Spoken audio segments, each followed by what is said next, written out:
Dina Norris stepped out of the tall gray school building, the weight of her backpack digging into her shoulders as she adjusted the straps with a tired sigh. It had been a grueling day, endless tests, lectures that dragged on, and the kind of shallow chatter with classmates she could never quite muster energy for. All she wanted was to get home, brew a cup of hot tea, and sink into the quiet of her room.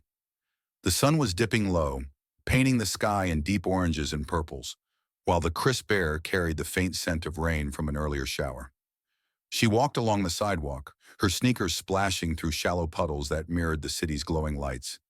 About a half mile from home, on a quieter route she'd taken dozens of times.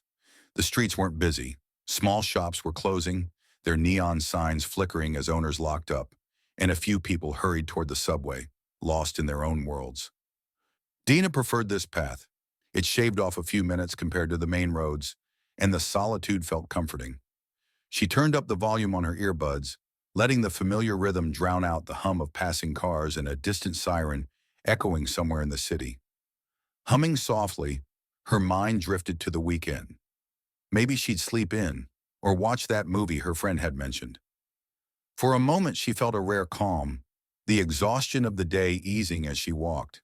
But then a sudden revving engine behind her shattered her thoughts. She frowned, not turning around, assuming it was just another car passing by. The sound didn't fade. It slowed, headlights casting long shadows ahead. And with a sharp screech of tires, her ordinary evening turned dangerous. Dina Norris's quiet walk home, just a half mile from school, took a dark turn when a police cruiser screeched to a halt in her path, its headlights swallowing the sidewalk in a harsh glow. A tall, broad-shouldered officer stepped out, his neatly pressed uniform gleaming under the streetlights, a gun and handcuffs on his belt catching the light ominously. His boots thudded heavily against the pavement, each step deliberate, as if he had all the time in the world to toy with her. The street was eerily quiet.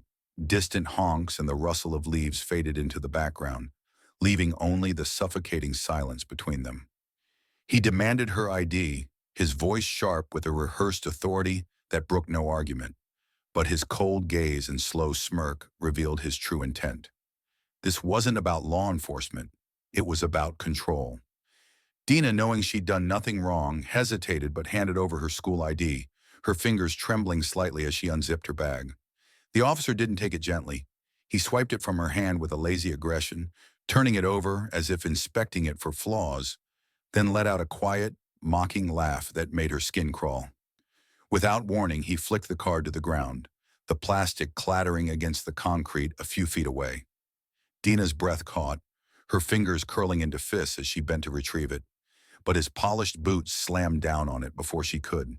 She froze, her pulse pounding in her ears, staring at the black leather now pinning her ID, a blatant show of dominance. He kicked it further, the card skidding across the pavement, his smirk widening as he stepped closer, close enough for her to smell the faint aftershave beneath the scent of leather. His hand gripped her shoulder, firm and unyielding, a silent message that she wasn't in control. He was. The officer's actions escalated as he yanked her backward, shoving her against a brick wall, the rough surface scraping her shoulder, then twisted her arm behind her back with practiced ease. Pain shot through her as he pushed her to the ground, his boot pressing against her back, a predator asserting power over a helpless target on an empty street. Dina Norris stood frozen on the quiet city street, her heart pounding as the officer loomed over her, his smirk a chilling mask of control. The air felt thick, the distant hum of traffic and faint voices from a nearby alley muted by the suffocating silence between them. She'd done nothing wrong, just walking home, a half mile from school. But his presence, his cold gaze dragging over her, made her skin crawl with unease. Every instinct screamed at her to run, to escape the danger radiating from this man in uniform. But she forced herself to stay rooted, knowing that fleeing would make her look guilty in his eyes. Her pulse quickened as he stepped closer, his boot kicking her ID further across the pavement, a deliberate taunt. Fear gripped her chest when his hand clamped onto her shoulder, the grip firm enough to make her freeze, her mind racing with the realization that this empty street offered no witnesses, no help. The officer's aggression escalated. He yanked her backward, shoving her against a brick wall, the rough surface scraping her shoulder, then twisted her arm behind her back, sending sharp pain through her body. She gritted her teeth, refusing to cry out, knowing he wanted her to struggle, to give him an excuse to do worse. Her knees buckled as he shoved her to the ground, the asphalt burning her scraped legs, his boot pressing against her back, pinning her down like prey. Helplessness crushed her, the weight of his power suffocating, but a flicker of defiance burned through her fear. She couldn't let this continue. As he hauled her up, steering her toward his patrol car, panic surged. She knew if she got into that car, she might not get out. Planting her feet, she resisted his pull, yanking her arm free for a fleeting second, her breathing ragged. His anger flared, and he lunged, slamming her against the car's hood, pinning her down again. In that moment of desperation, her fingers brushed her phone in her pocket. Ignoring the pain in her bruised limbs, she gripped it tightly, her last hope. With a trembling hand, she pressed the call button, the screen lighting up with her father's name, Chuck Norris. Her voice weak but resolute as she whispered for help, praying he'd answer. The air on the quiet city street shifted as Dina Norris lay battered on the cold asphalt, her scraped knees bleeding, her body aching from the officer's relentless assault. The officer stood over her, his boot pressed against her ribs, his smirk radiating unchecked arrogance as he savored his dominance. But then a sound cut through the stillness, not the distant wail of sirens, but the deliberate, unhurried thud of heavy boots against pavement, each step carrying an unshakable resolve. Dina, her vision blurred from pain, turned her head and felt a surge of hope as a tall, solid figure emerged from the darkness beyond the flickering streetlights. It was her father, Chuck Norris, his presence so intense that even the city seemed to pause. The officer noticed, too, his posture stiffening, though he dismissed the sound at first, his arrogance blinding him to the threat. Chuck stepped into the light, his expression unreadable, his dark eyes scanning the scene with precision. Dinah's bruised wrists, her torn clothes, the officer's predatory stance. His jaw tightened, a storm brewing beneath his calm exterior. The officer scoffed, puffing out his chest, barking a command to assert his authority, but Chuck didn't flinch. He took a step forward, and instinctively the officer stepped back, a primal reaction to a threat his mind couldn't yet grasp. Chuck's voice, when he spoke, was low and controlled, but it carried a dangerous edge that made the officer hesitate. Pride pushed the officer to reach for his baton, a grave mistake. Chuck moved like lightning, a blur of motion, effortless and precise. In a heartbeat, he twisted the officer's arm, the baton flying from his grasp and clattering to the ground a few feet away. A sharp twist sent pain shooting through the officer's wrist, forcing him to his knees with a grunt. But the officer, desperate, reached for his gun, his final error. Chuck's next move was impossibly swift. 1 second the officer's hand was on his weapon, the next he was flat on his back, winded, disarmed, staring up in disbelief as Chuck held the gun, casually ejecting the magazine and tossing it aside. The officer's confidence shattered, replaced by raw fear, as Chuck loomed over him, an unstoppable force delivering justice on that empty street. The darkened street, just a half-mile from Dina Norris's school, was now bathed in the pulsating glow of red and blue lights as patrol cars screeched to a halt, their sirens piercing the night. Dina lay on the cold asphalt, her scraped knees stinging, bruises blooming on her wrists, but her father, Chuck Norris, stood beside her, an immovable force of justice. The corrupt officer, moments ago a predator reveling in his unchecked power, now sprawled on the pavement, his wrist throbbing from Chuck's earlier counterattack, his gun and baton lying useless a few feet away.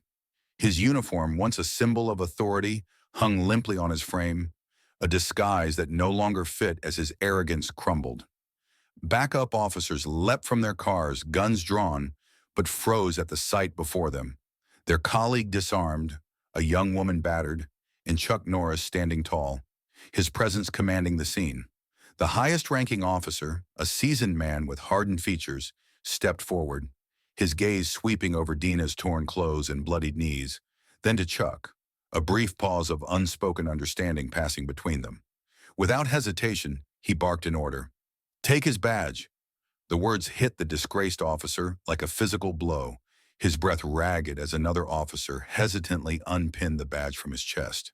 The officer's fists trembled, defiance flickering, but one glance at Chuck's unwavering stare made it crumble. He let the badge go, his body sagging under the weight of his guilt. "Your weapon," the captain continued, and the officer's shaking hands unfastened his holster, surrendering his gun without ceremony. The final piece of his authority was stripped away as cuffs snapped around his wrists, the same cuffs he'd intended for Dina, clicking with a sound that echoed through the street. He protested, his voice rising in desperation, but no one listened. His colleagues, once potential allies, now saw him for what he was: guilty. Chuck stepped closer, his voice low and cutting. "You chose to abuse your power? You thought no one would stop you. You were wrong." The officer couldn't meet his gaze, his head lowering as he was led to a patrol car, the door slamming shut behind him. Dina exhaled shakily, the weight lifting from her chest.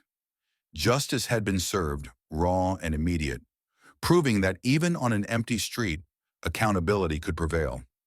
The flashing red and blue lights faded into the distance as Dina Norris and her father, Chuck Norris, walked away from the chaotic scene on the city street, just a half-mile from her school.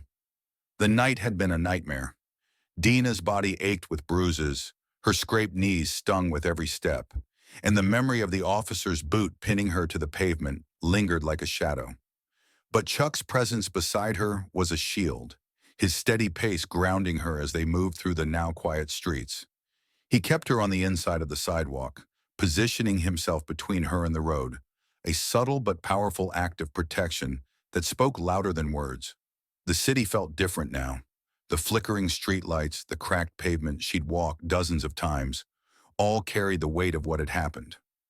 Dina's hands trembled, her knuckles raw, as the adrenaline wore off and the reality settled into her bones. Chuck noticed the tension in her shoulders, his sharp eyes missing nothing, and broke the silence with a simple, "You're safe now."